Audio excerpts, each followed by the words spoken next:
తెలంగాణలో గులాబీ పార్టీ ఆవిర్భావ దినోత్సవం నేటి బీఆర్ఎస్ నాటి టీఆర్ఎస్ పుట్టి 25 ఏళ్లు గడిచింది. ఈ సందర్భంగా వరంగల్లో ఆ పార్టీ భారీ బహిరంగ సభ నిర్వహిస్తోంది. ఇందుకు గాను గులాబీ పార్టీ అన్ని ఏర్పాట్లు పూర్తి చేసింది.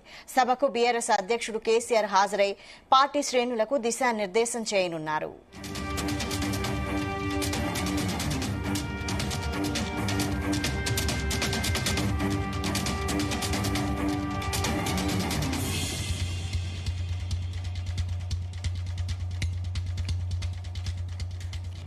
ఇవాళ తెలంగాణలో గులాబీ పార్టీ ఆవిర్భావ దినోత్సవం నేటి బీఆర్ఎస్ నాటి టీఆర్ఎస్ పుట్టి 25 ఏళ్లు గడిచింది. ఈ సందర్భంగా వరంగల్లో ఆ పార్టీ భారీ బహిరంగ సభ నిర్వహిస్తోంది. ఇందుకు గాను గులాబీ పార్టీ అన్ని ఏర్పాట్లు పూర్తి చేసింది. సభకు బీఆర్ఎస్ అధ్యక్షుడు కేసీఆర్ హాజరై పార్టీ శ్రేణులకు దిశానిర్దేశం చేయనున్నారు.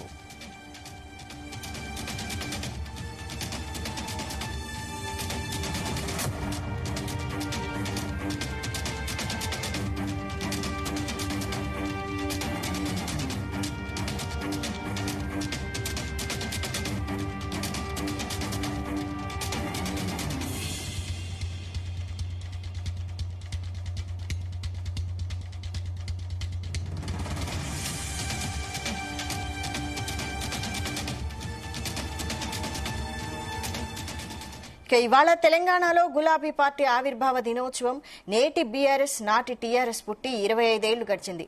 ఈ సందర్భంగా వరంగల్లో ఆ పార్టీ భారీ బహిరంగ సభ నిర్వహిస్తోంది. ఇందుకు సంబంధించి మరిన్ని డీటెయిల్స్ మా ప్రతినిధి శ్రీకాంత్ అందిస్తారు. శ్రీకాంత్, హన్మకొండ జిల్లా ఎలకతుర్తిలో మాత్రం ఈ రోజు బీఆర్ఎస్ భారీ బహిరంగ సభ నిర్వహిస్తుంది. బీఆర్ఎస్ పార్టీ ఆవిర్భవించిన తర్వాత 20 సంవత్సరాలు నిండిన తర్వాతకి ఇక్కడ మొత్తం ఈ రోజు రజతోత్సవ వేడుక అయితే సిద్ధంగా ఉంది. ఈ నేపథ్యంలో దీనికి సంబంధించిన అన్ని ఏర్పాట్లు కూడా ఇప్పటికే దాదాపుగా పూర్తి చేసినని చెప్పొచ్చు. ఇక్కడ 1200 ఎకరాల్లో మాత్రం ఈ సభ అయితే నిర్వహిస్తున్నారు. 1100 ఎకరాలు ఇక్కడ వచ్చేటువంటి వెహికల్స్ పార్కింగ్ కోసం ఏర్పాటు చేయగా మిగతా సంబంధించిన 150 ఎకరాల్లో మాత్రం సభనైతే నిర్వహించేందుకు అన్ని ఏర్పాట్లు అయితే దాదాపు పూర్తయిందని చెప్పొచ్చు. ఓరుగల్లు మొత్తం గులాబీ మయంగా మారిపోయిందని చెప్పొచ్చు. ఏదైతే ఉందో కూడా అప్పట్లో ఉన్నటువంటి టీఆర్ఎస్ పార్టీ నేడు బీఆర్ఎస్ పార్టీగా ఆవిర్భావం చెందింది. దీనికి 25 ఏళ్లు గడిచింది కాబట్టి రజతోత్సవ వేడుకలు ఎక్కువ సంఖ్యలో నిర్వహించాలి. దానికి వేదిక కూడా ఓరుగల్లు ఉన్నటువంటి పోరుగడ్డగా ఉన్నటువంటి వరంగల్ జిల్లానే వేదికగా చేసుకున్నారు. దాదాపు ముందస్తుగా మాత్రం ఇక్కడ దేవన్నపేట ఇక్కడ ధర్మసాగర్ అయితే పరిశీలించారు. ఆ తర్వాతకి ఎలకతుర్తున్నటువంటి ప్రాంతాన్ని మాత్రం లాస్ట్ పరిగణలోకి తీసుకున్నారు. ఇక్కడ సభ నిర్వహించడం ద్వారా ఇటు వరంగల్ జిల్లా అదేవిధంగా కరీంనగర్ సంబంధించిన ఏరియాలకు సిద్దిపేట ఇక్కడ ఈ ఏరియాకు మాత్రం దగ్గరగా ఉంటుంది. శివారు ప్రాంతం కంటే ఎక్కువ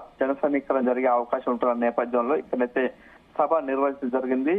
ఇక్కడ ఒక భారీ బాహుబలి లాంటి ఒక పెద్ద సెట్టింగ్ తో పాటు అక్కడ సభనైతే ఏర్పాటు చేశారు. ఈ సభ ఉన్న మాత్రం 150 చదరపు అన్నటువంటి వెడల్పుతో అదేవిధంగా 100 అడుగుల వైశాల్యంతో మాత్రం సభను నిర్వహిస్తున్నారు. ఆ సభపై కూడా ఉన్నటువంటి 500 మంది కూర్చునేందుకు వీలుగా అయితే దీన్ని అయితే ఏర్పాటు చేశారు. ముఖ్యంగా ఇక్కడ ఈ రోజు జరిగేటువంటి సభ కోసం దాదాపు 10 లక్షల మంది కూడా జన సమీకరణ చేసేందుకు ఇప్పటికే ఆయా సంబంధించినటువంటి నేత మాత్రం కేసీఆర్ దిశానిర్దేశం చేశారు. అదేవిధంగా కేటీఆర్ ఈరోజు తెలంగాణ భవన్ లో మాత్రం పార్టీ జెండా అయితే ఆవిష్కరిస్తారు. ఆవిష్కరించిన తర్వాత అక్కడ అమరవీరులకైతే కూడా నివాళులు అర్పించిన తర్వాతకి ఓరుగల్లకైతే బయలుదేరుతారు.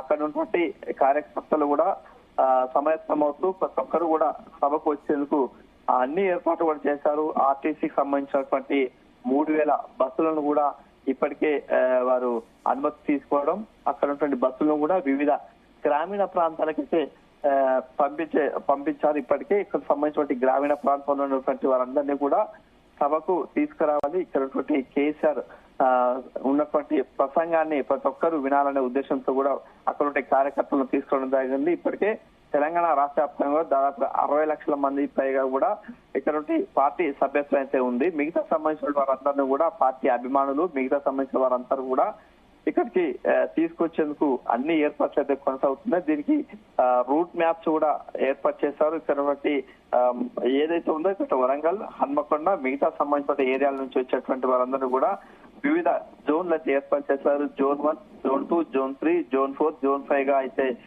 ఉన్నాయి. మొత్తం పార్కింగ్ కోసం 5 జోన్లు అయితే ఏర్పాటు చేశారు. ముఖ్యంగా జోన్ 1 సంబంధించిన వివరాలు చూసుకుంటే మాత్రం ఇటు వర్ధనపేట, వరంగల్ తూర్పు, పశ్చిమ, పరకాల, నర్సంపేట, మైబాదు, డోర్నకల్, పాలకుర్తి, ములుగు, భద్రాచలం, కొత్తగూడెం, ఇల్లందు అంటే ఈ ప్రాంతానికి వచ్చేటువంటి వెహికల్స్ కూడా సులువుగా సభ ప్రాంగణాన్ని చేరుకోవడం, అదేవిధంగా అక్కడి నుంచి నేరుగా తిరుగు ప్రయాణం చేసేందుకు ఎలాంటి ఇబ్బందులు తలెత్తకుండా ఉండేందుకైతే జోన్ 1 గా అయితే ఈ ప్రాంతానికి అయితే కేటాయించారు. జోన్ 2 లో మాత్రం ఉమ్మడి నల్గొండ జిల్లా, రంగారెడ్డి, హైదరాబాద్, మహబూబ్ నగర్ జిల్లాకు సంబంధించిన వాళ్ళందరికీ మాత్రం జోన్ 2 అయితే ఏర్పాటు చేశారు. జోన్ 3 జనగామ, ధర్మసాగర్ తో పాటు ప్రతి గన్పూర్ ప్రాంతాలను అయితే కూడా ఇక్కడైతే ఏర్పాటు చేశారు. జోన్ 4 కు సంబంధించి చూసుకుంటే మాత్రం ఇక్కడ నుంచి కరీంనగర్ ప్రాంతానికి అయితే వెళ్తుంది.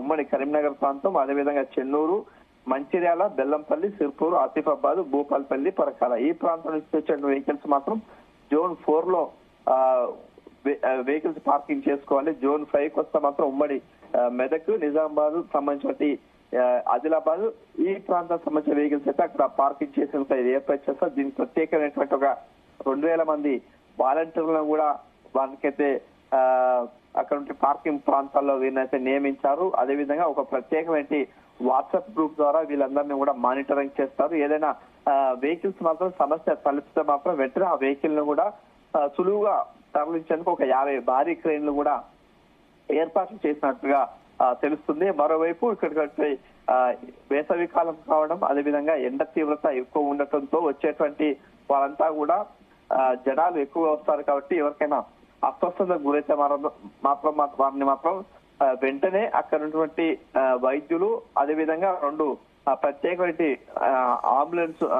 అంబులెన్స్ లాంటి టైప్ ఆఫ్ లో ఉన్నటువంటి ఒక బస్సులను కూడా ఏర్పాటు చేస్తారు. అందులో అధునాతన ఉన్నటువంటి వైద్య పరికరాలు కూడా, అదేవిధంగా డాక్టర్స్ కూడా అందుబాటులో ఉంచడం, అదేవిధంగా 10 అంబులెన్సులు మాత్రం ఏరియా ఆసుపత్రికి తరలించేందుకు అవి ఇక్కడ సభ వద్ద అయితే నిలపడం జరిగింది. అదేవిధంగా అక్కడ మజ్జిగ ప్యాకెట్స్, అదేవిధంగా వాటర్ కూడా వారికి ఫెసిలిటీస్ కూడా ఏర్పాటు చేయడం జరిగింది. మరోవైపు ఇక్కడ సభ జరిగేటువంటి ప్రాంగణంలో మాత్రం పోలీసులు 1200 మంది పోలీసులు మాత్రం ఇక్కడ విధుల్లో నిమగ్నమయ్యారని చెప్పొచ్చు. ఇక్కడి డీసీపీలతో పాటు ఏసీపీలు, సిఐలు, ఎస్ఐలతో పాటు హోంగార్డులు కూడా ఇందులో విధులు నిర్వహిస్తున్నారు. వచ్చేటువంటి వారందరినీ కూడా ఎలాంటి సమస్య ట్రాఫిక్ అంతరాయం కలగకుండా వారికి సంబంధించిన వెహికల్స్ వారికి సంబంధించినటువంటి ఉన్నటువంటి వేలో మాత్రమే వెళ్ళాలి. దానికి సంబంధించినటువంటి ఏర్పాట్లన్నీ కూడా జరుగుతున్న నేపథ్యంలో దానికి ఎలాంటి ట్రాఫిక్ అంతరాయం కూడా అధికారులు మాత్రం ముందస్తుగానే వారికైతే జాగ్రత్త పడుతున్నారు. మరోవైపు ఇక్కడ సభా స్థాయిలో చూసుకుంటే మాత్రం బీఆర్ఎస్ పార్టీ ఉన్నటువంటి 20 సంవత్సరాలు పూర్తి చేసుకుంది కాబట్టి అక్కడ ఉన్నటువంటి టిఆర్ఎస్ పార్టీ నుంచి కూడా నాడు ఉద్యమ సమయంలో ఉన్నటువంటి టిఆర్ఎస్ పార్టీ నేడు బీఆర్ఎస్ పార్టీగా మారడం జరిగింది. ఆ తర్వాతకి 2000 సంవత్సరం సంబంధించినటువంటి 2001లో మాత్రం పార్టీ ఆవిర్భవించింది. ఆ తర్వాతకి ఉద్యమ పార్టీగా ఉండటం, ఆ తర్వాతకి 2014లో అధికారంలోకి రావడం, మరోవైపు 2018లో కూడా భారీ మెజార్టీతో మరోసారి అయితే అధికారాన్ని అయితే చేపట్టింది. ఆ తర్వాతకి ఉన్నటువంటి కొన్ని పరిణామాల నేపథ్యంలో మాత్రం ఓటమి అయితే చవి చూసింది. ఆ నేపథ్యంలో ఇప్పుడు ప్రతిపక్ష పాత్ర అయితే పోషిస్తుంది. దీనికి అక్కున్నటువంటి అధికారి పార్టీపై కూడా ప్రతి విమర్శలు ఓవైపు చేస్తూనే కూడా ఇక్కడ నుండి భారతీయ రాష్ట్ర సమితికి సంబంధించినటువంటి కేసీఆర్ ఆధ్వర్యంలో, అదేవిధంగా కేటీఆర్, హరీష్ రావు లాంటి వాళ్ళు కూడా ప్రభుత్వంపై కూడా విమర్శలు అయితే చేస్తూ వస్తున్నారు. ఈ క్రమంలో ఇప్పుడు జరిగేటువంటి రథోత్సవ వేడుకలను కూడా ఇక్కడ ఉన్నటువంటి ఒక ఎలాంటి ప్రసంగం చేస్తారు, అదేవిధంగా ప్రతిపక్ష పార్టీగా ఉన్నటువంటి బీఆర్ఎస్ పార్టీ ఇక్కడ వారిపై ఎలా ఉండబోతుంది ప్రసంగంపై, దానిపై ప్రజలైతే కూడా వేచి చూస్తున్నారని చెప్పవచ్చు. అయితే కేసీఆర్ సుమారు ఏ టైం వరకు వరంగల్ చేరుకుంటారు? అలాగే కవిత, కేటీఆర్, హరీష్ రావు లాంటి ముఖ్య నాయకులు ఇప్పటికే వరంగల్ చేరుకున్నారా? ఎప్పుడు చేరుకుంటారు? దాదాపుగా మాత్రం నిన్న రాత్రి 7 గంటల సమయంలో మాత్రం ఎమ్మెల్సీ కవిత అయితే కూడా సభా ప్రాంగణానికి అయితే చేరుకుంది. హరీష్ రావు కూడా నిన్నటి నుంచి కూడా ఉదయం నుంచి సాయంత్రం వరకు సభా ప్రాంగణం ఉన్నారు. అక్కడ జరిగేటువంటి సభ ఏర్పాట్లు, అదేవిధంగా వచ్చే వారికి ఎలాంటి ఇబ్బందులు తలెత్తకుండా అక్కడ ఉన్నటువంటి సభ వద్ద కూడా అక్కడ ఉన్నటువంటి పార్టీ కార్యకర్తలకు, అదేవిధంగా ముఖ్యంగా ఉన్నటువంటి ఉమ్మడి జిల్లాకు సంబంధించిన నేతలతో కూడా దిశానిర్దేశం చేశారు, ఎలాంటి ఇబ్బంది తలెత్తకుండా. మరోవైపు నిన్న సాయంత్రం 7 గంటల సమయంలో కూడా ఎమ్మెల్సీ కవిత కూడా ఇక్కడ రావడం జరిగి అక్కడున్నటువంటి సభ ఏర్పాటు కూడా పరిశీలించడం జరిగింది. అదేవిధంగా ఈ రోజు 12 గంటల ప్రాంతంలో మాత్రం మిగతా సంబంధించినటువంటి హరీష్ రావు, అదేవిధంగా కవితతో పాటు ఉమ్మడి జిల్లాకు సంబంధించిన నేతలు, మిగతా సంబంధించినటువంటి మాజీ ఎమ్మెల్యేలు, అదేవిధంగా మాజీ మంత్రులు మాత్రం ఇక్కడికి సభ ప్రాంగణానికి చేరుకుంటారు. అప్పటికే సభకు సంబంధించినటువంటి సభ వేదికపై కూడా ఆశలు కానున్నారు. ఆ తర్వాత సాయంత్రం 5 నుంచి 6 గంటల ప్రాంతంలో మాత్రం కేసీఆర్ అయితే సభ ప్రాంగణానికి వీచేస్తారు. వచ్చిన తర్వాత అక్కడ ఉన్నటువంటి దాదాపుగా 40 నుంచి 50 నిమిషాల వరకు ప్రసంగం చేస్తారని చెప్పి అక్కడ ఉన్నటువంటి నేతలు అయితే తెలుపుతున్న సిచ్యువేషన్ కనిపిస్తుంది. దాదాపుగా అక్కడ ఉన్నటువంటి ఏదైతే ఉందో సుదూర ప్రాంతాల్లో ఉన్నటువంటి ఆదిలాబాద్, నిజామాబాద్ తో పాటు మిగతా సంబంధించినటువంటి చెన్నూరు ప్రాంతం, అదేవిధంగా నల్గొండకు సంబంధించినటువంటి కార్యకర్తలు మాత్రం ఇప్పటికే సభా ప్రాంగణం ఉన్నటువంటి పరిధిలో ఉన్నటువంటి కొన్ని గ్రామాల్లో మాత్రం ఇప్పటికే వచ్చి ఆ సభ ప్రాంగణానికి నిన్న రాత్రి రావడం జరిగింది. ఈ రోజు మాత్రం ఉదయం నుంచే కూడా వారికి సంబంధించినటువంటి గ్రామీణ ప్రాంతంలో ఉన్నటువంటి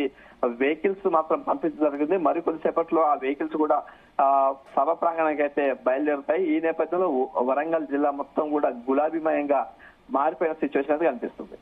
రైట్, థ్యాంక్ యూ శ్రీకాంత్.